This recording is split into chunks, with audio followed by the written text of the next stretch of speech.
Welcome, everyone. Today, we have a truly remarkable story to share.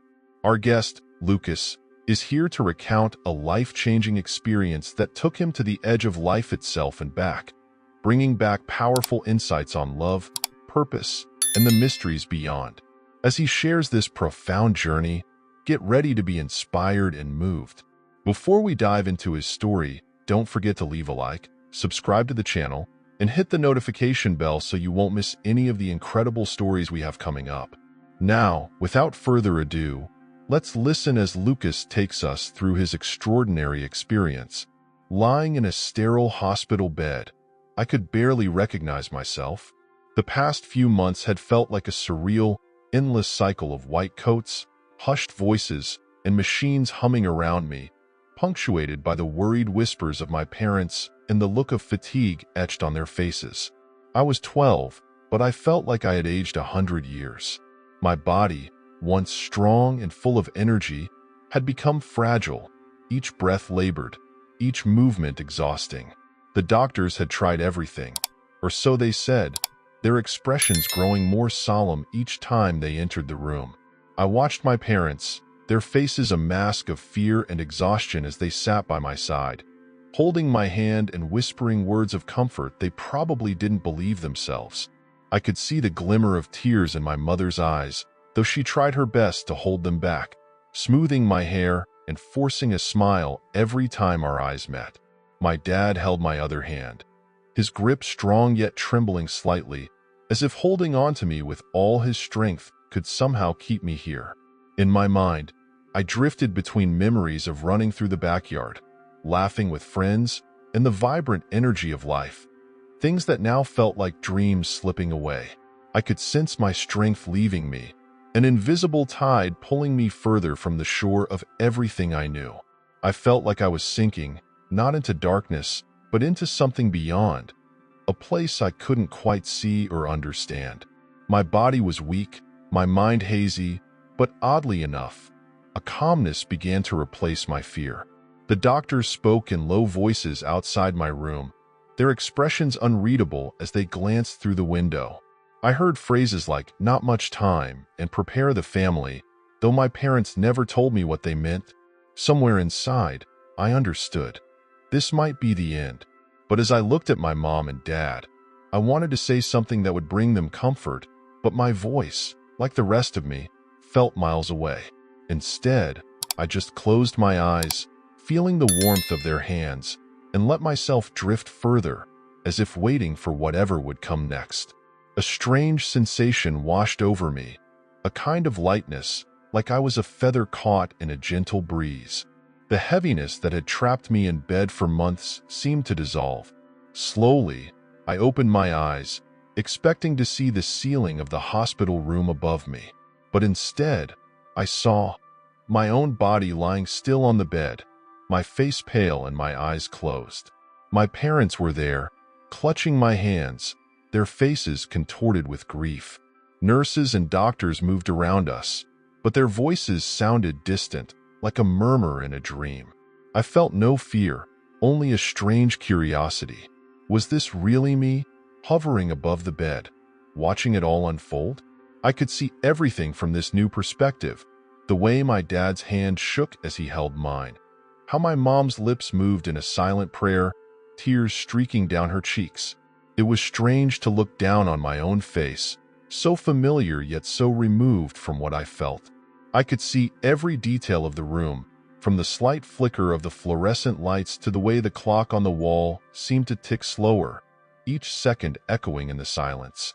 I thought, am I dead? The thought was surreal, almost laughable, but as I hovered there, watching my parents' anguish, I felt an overwhelming sense of compassion.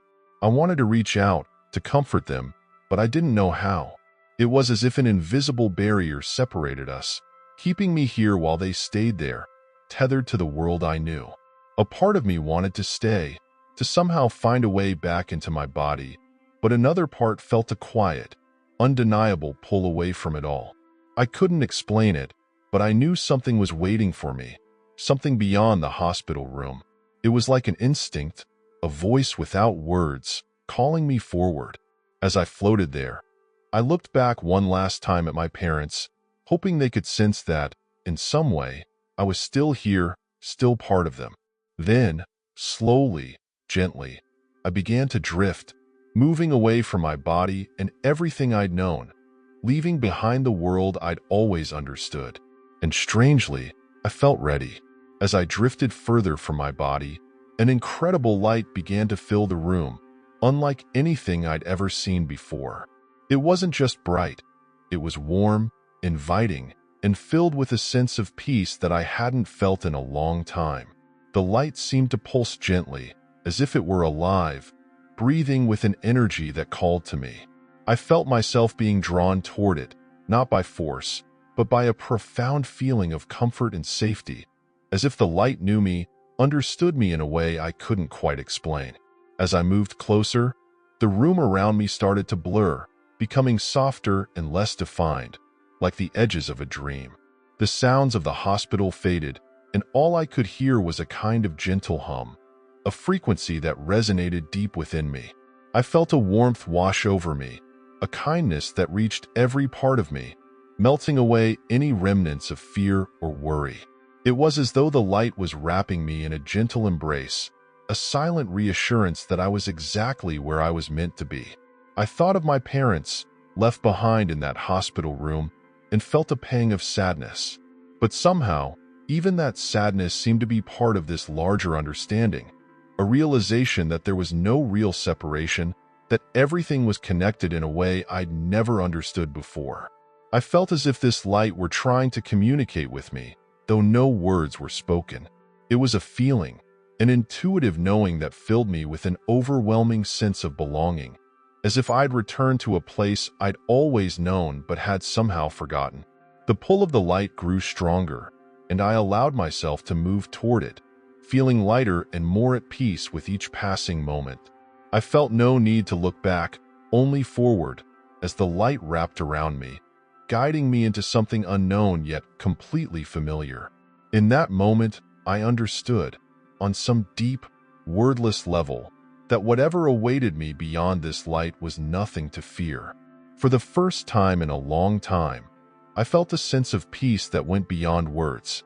And so, I let go, letting myself be carried forward, toward whatever lay on the other side. Emerging from the light, I found myself standing in a place that felt as if it had come straight from a dream. A garden, but not like any garden I had ever seen on earth. Colors seemed to burst from every surface, more vivid and radiant than anything I could have imagined. Flowers of all shapes and sizes surrounded me, their petals shimmering with hues beyond any spectrum I knew. Their scents were equally indescribable, filling the air with fragrances that felt like memories, whispers of comfort and warmth. Each breath I took felt deeply refreshing, like I was inhaling pure joy.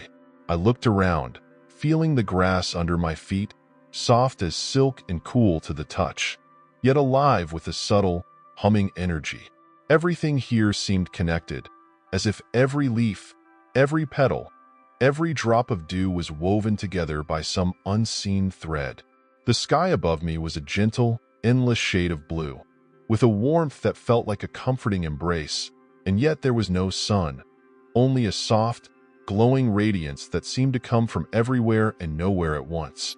As I took it all in, a profound sense of belonging settled over me. This place felt familiar, like I had been here before, or perhaps dreamed of it in moments I'd long forgotten. My heart felt light, as if all the worries, fears, and sadness I'd known had been washed away. Here, in this paradise, I felt complete, as if I were a part of something far greater than myself. I began to walk, though it felt more like gliding, through the garden, reaching out to touch the petals of flowers that seemed to glow softly under my fingers. There were sounds too, gentle, melodic, like distant chimes or the soft murmur of a stream, though I could see no source. Every sound, every color, every sensation here seemed to speak to me, filling me with a calm I had never known. For a moment, I almost forgot who I was or where I had come from. This place was so real, so alive, that it felt more like home than anywhere I'd been. And as I wandered deeper into this enchanted realm, I felt a presence nearby, a feeling that someone was waiting for me, someone who knew me, and I knew that, somehow, they would help me understand the meaning of this journey. As I continued to walk through the garden, I sensed a figure approaching, a radiant being who seemed to glow with a light even purer than that of the surrounding world.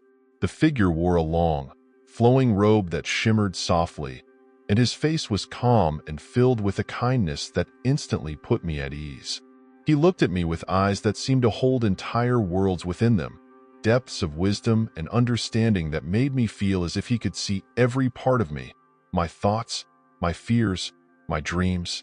"Hello, Lucas," he said, his voice gentle yet resonant, carrying a warmth that seemed to settle deep within me. I hadn't told him my name, but somehow, it didn't surprise me that he knew it. In fact, it felt natural, as if he had always known me, as if I had met him many times before. Who are you?" I asked, my voice a bit shaky, the reality of this place still something I was trying to grasp. His presence felt both otherworldly and incredibly familiar, like a distant memory brought suddenly into focus. "My name is Michael," he replied with a gentle smile. "I am here to guide you, to help you understand what this journey is and what it means." His words were calm, each one resonating with the truth that I could feel more than understand. I felt a surge of questions bubbling up inside me, about this place, about my family, about what would happen next. But before I could speak, he placed a hand on my shoulder, a simple touch that seemed to ease every anxious thought. "You are safe here," he assured me, his gaze never leaving mine, "and all your questions will be answered in time. But first, just allow yourself to be, to feel, to understand with your heart rather than your mind." As I looked into his eyes, I felt an overwhelming sense of peace, a connection that went beyond words or explanations. He radiated a compassion and strength that made me feel as if everything I'd gone through, the pain, the fear, the struggle, had been leading me to this very moment. I felt myself relax, the last of my worries melting away as I simply allowed myself to be present with him, trusting that he would guide me toward whatever lay ahead. With Michael by my side, I knew that whatever I was meant to learn here, whatever I was meant to experience, I would be given the strength to face it. And in that moment, standing beside him in the middle of this luminous paradise, I felt ready to discover the answers I had unknowingly been searching for all my life. Michael led me to a quiet area within the garden, where a small stream flowed gently over smooth stones, its sound soft and soothing. We sat together near the water's edge, and I found myself feeling a bit like a child next to a wise elder, someone who had answers to questions I hadn't yet asked. As I looked into his serene face, the question that had been lingering in my heart finally escaped my lips. "Why am I here? Why did I go through everything I did?" I asked, my voice barely a whisper. Michael's expression softened. "Lucas," he began, "every soul comes into the world with a purpose, a unique role to play in the lives of those around them. Sometimes, that purpose isn't clear until much later. And sometimes, the struggles we endure are what bring us closest to understanding who we truly are and what we are meant to do."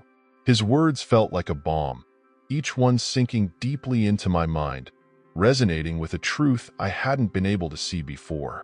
"But why does it have to hurt so much?" I asked, thinking of the pain I'd seen in my parents' faces, the exhaustion and fear that had marked so many of our days. Michael nodded, as if he understood that pain perfectly. "The world you come from is a place of growth, Lucas, and growth often comes with challenges.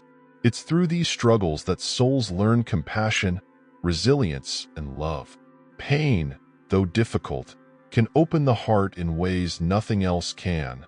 I absorbed his words, considering what he'd said about love and resilience. As I did, memories of my parents, my friends, and even my own experiences of kindness and empathy came flooding back. I could see how each moment, each small act of love, had shaped me, guiding me toward the person I was becoming. Michael continued, "Remember, Lucas, Life is less about what you accomplish and more about how much love you can give, how much kindness you can bring into the world. Every person, every soul you touch, carries a part of your light forward, creating ripples that extend beyond anything you can imagine.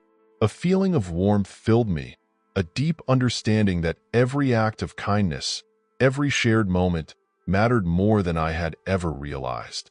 I felt my heart expand with the thought, my mind quiet as Michael's words sank in fully. This place, this conversation, it was giving me a perspective on life that felt timeless, a truth that was simple yet infinitely profound. After a long pause, I looked back at him. So, my purpose is to love? To bring light to others? Michael's smile widened. Exactly, Lucas. You may not know exactly how yet, but that is a purpose worth living for, isn't it? He looked at me expectantly, and I nodded, feeling a sense of clarity and peace settle over me. In that moment, I realized I hadn't just been given answers. I had been given a new way of seeing, a purpose that reached far beyond my own life. And with Michael by my side, I knew I could carry that light back with me, wherever I was meant to go next. After our conversation about love and purpose, a question that had haunted me for as long as I could remember floated to the surface. I glanced at Michael, feeling a mix of curiosity and hesitation. Michael, what about the end of the world? Is it real? And if it is, why would something like that have to happen? He looked at me thoughtfully, a slight smile playing on his face. The end of the world, as you think of it, isn't exactly what most people imagine. It's not a single, catastrophic event that erases everything, but rather a transformation. Life and existence are always evolving, always moving forward. What some might call an end is often just the beginning of something new. I listened, feeling a strange kind of relief, but the question still lingered, a shadow that wouldn't quite lift. So there won't be a time when everything just stops? I asked, hoping he would answer in a way that would make sense of it all. Michael's eyes met mine with a look of deep understanding. What people fear isn't really the end of the world, Lucas. It's the unknown, the uncertainty of change. The world changes all the time. Nature renews itself, people grow and evolve, and even entire civilizations come and go. The end of one thing often brings life to another. Just as in nature, death and rebirth are part of the same cycle, part of a design far greater than anyone can fully understand. A weight seemed to lift from my heart as he spoke, a sense of peace replacing the fear that had once surrounded this mystery. He continued, when people live in fear of an ending, they forget to live fully in the present. They miss out on the love, the connection, and the beauty right in front of them. True peace comes from knowing that life is meant to be lived moment by moment, embracing every joy and every challenge without fearing what may come. I felt a surge of clarity, a sense of freedom I hadn't known before. The end wasn't something to be feared, but simply part of a journey that stretched far beyond the limitations of life and death. Michael's words echoed in my mind, reminding me that the real end of the world wasn't about destruction but about missing out on the meaning, the love, the light of each day. Thank you, I whispered, feeling as if a great mystery had finally been solved in a way that I could truly understand. Michael's smile was gentle as he placed a comforting hand on my shoulder. Remember this, Lucas. There is always hope, always light, even in the darkest times. Fear cannot survive in a heart that chooses to live with love and courage. Trust that, and you will never truly face an end. I nodded, feeling an overwhelming gratitude for this moment, for this understanding. It was as though he had lifted a veil, allowing me to see life and the world not as something to be feared, but as something to be embraced, cherished, and trusted, even through the unknown. Michael extended his hand, inviting me to follow him. We walked in silence, the garden fading softly behind us as a new vision unfolded ahead. A city unlike anything I had ever imagined. It shimmered with a golden radiance, its streets paved with a light that seemed to glow from within, casting a soft, inviting warmth over everything. Towering buildings of crystalline beauty rose around us, each one unique, reflecting hues of blue, pink, and silver that shifted and danced in the gentle light. There was no sun here, no single source of light. Rather, it was as if the entire city glowed with its own inner radiance, a warmth that reached straight into my heart. As we entered, I noticed people everywhere, some walking together in quiet conversation, others simply sitting in peaceful reflection.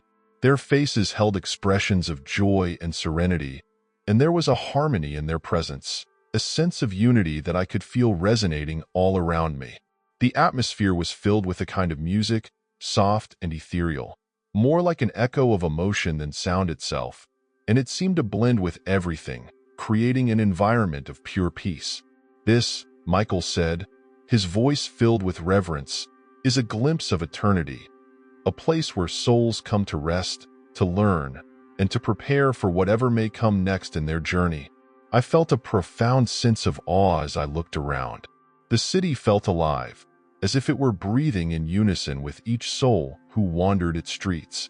And even though it was beyond anything I had ever known, there was something deeply familiar about it, as though a part of me had always known this place existed, had perhaps even come here before. Is this heaven? I asked, my voice barely a whisper, afraid to break the stillness. Michael smiled, nodding. Many would call it that. It is a realm beyond time, a place of pure love and understanding. Here, souls connect, share, and grow, no longer bound by the physical limits of earthly life. It is not a final destination, Lucas, but a stage. A place where the essence of who we are can finally be felt without the distractions of fear, pain, or doubt.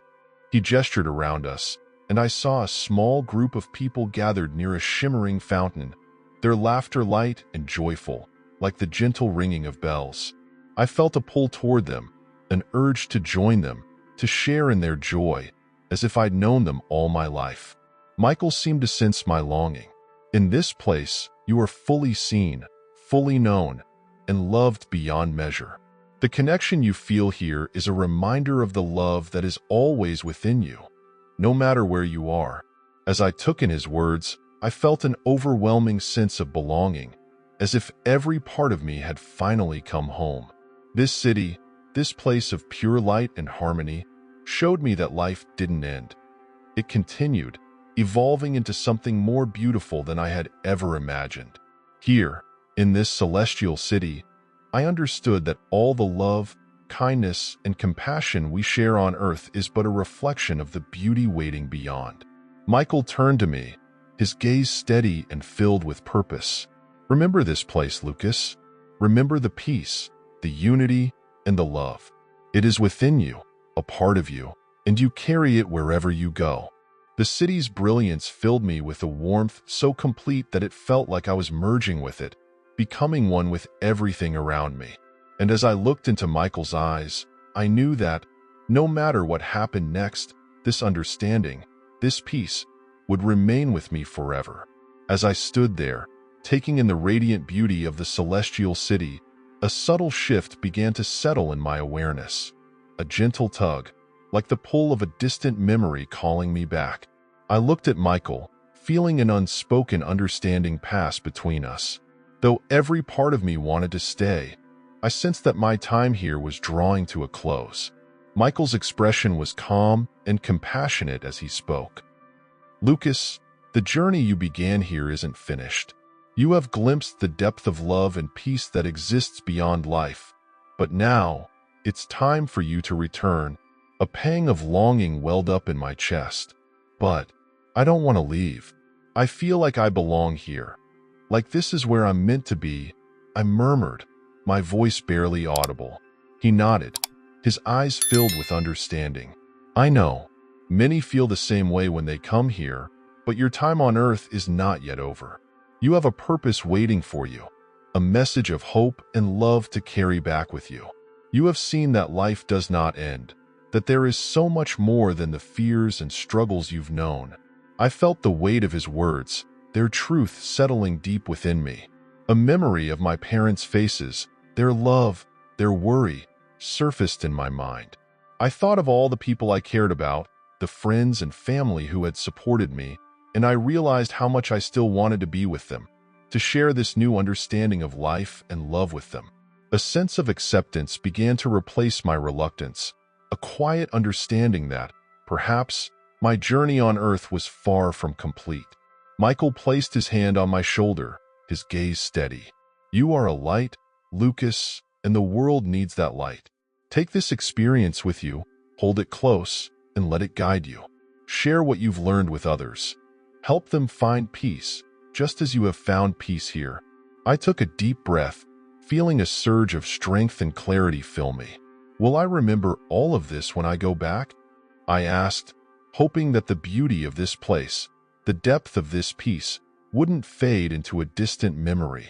"You will carry it within you," Michael assured me. "It may not always be clear, but this experience will shape you, guide you. Trust that the love you feel here will always be with you." A sense of peace settled over me, mingled with a sadness to say goodbye, yet a readiness to return to the world I knew. I looked around one last time, letting every sight, sound, and sensation imprint itself on my heart. "Thank you, Michael," I whispered, feeling a depth of gratitude that words could never fully express. With a gentle smile, Michael lifted his hand, a gesture of blessing and farewell. "Go with peace, Lucas. Your journey has only just begun." The light around me intensified, and I felt myself being gently lifted, drawn away from the celestial city. As Michael's face and the radiant world around me began to fade, I closed my eyes, feeling the warmth and love of this place filling every part of me. And then, slowly, I felt the pull of earth, the weight of my body, the sounds of familiar voices, and I knew I was going home. The warmth of the celestial city lingered as I drifted back into my body, like an ember of peace glowing deep inside me. I felt the weight of my physical form again, the gentle throb of my heartbeat, the coolness of the hospital room, and the quiet murmurs of voices around me. I opened my eyes slowly, adjusting to the familiar but now strangely foreign feeling of being back. The fluorescent lights overhead flickered softly, and the beeping machines around my bed filled the silence. As my vision cleared, I saw my parents beside me, their faces etched with exhaustion and worry. My mom's eyes, red-rimmed from crying, lit up when she saw me stir. "Lucas," she whispered, almost as if she were afraid to hope. My dad leaned forward, gripping my hand tighter, a look of pure relief spreading across his face as I met his gaze. "I'm here," I managed to say, my voice weak but steady. I could see the disbelief in their eyes, like they were witnessing a miracle they could hardly believe. The doctors soon entered, equally astonished, checking my vitals and exchanging glances that spoke of things they couldn't explain. But I knew, deep inside, I felt a profound peace, a clarity that had nothing to do with the medical explanations they were searching for. I remembered everything: the garden, the light, Michael's wisdom, the celestial city. Every word, every sensation was etched into my mind as vividly as if it were happening now. Yet I also felt that the experience wasn't meant to be shared in its entirety with everyone, at least not yet. This was a gift, a responsibility I needed to honor in my own way. As I lay in that hospital bed, the weight of what Michael had told me settled on my heart. I had returned with a purpose, to carry the light and love I had encountered, to live each day as a reflection of that peace. I understood now that life was a journey of love, growth, and connection, and I felt an overwhelming need to share that with others, to help them see the beauty and meaning in their own lives.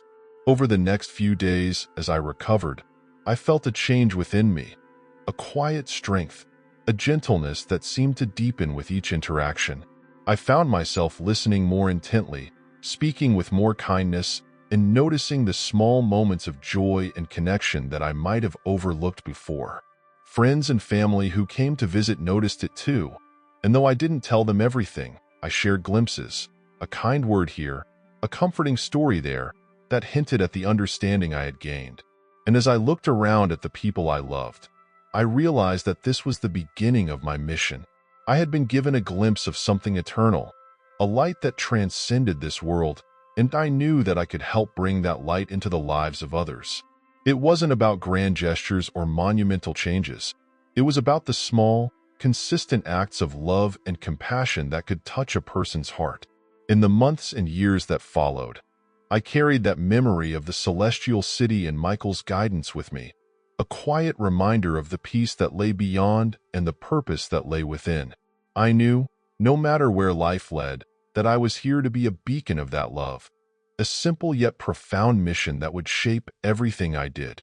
And in that understanding, I felt a joy and fulfillment that no earthly achievement could ever match. In this way, my near-death experience became the beginning of a new life, one in which I was committed to sharing the love, hope, and light that had been gifted to me in that moment beyond the veil. Leave a like, subscribe to the channel, turn on the notification bell, and watch this next story.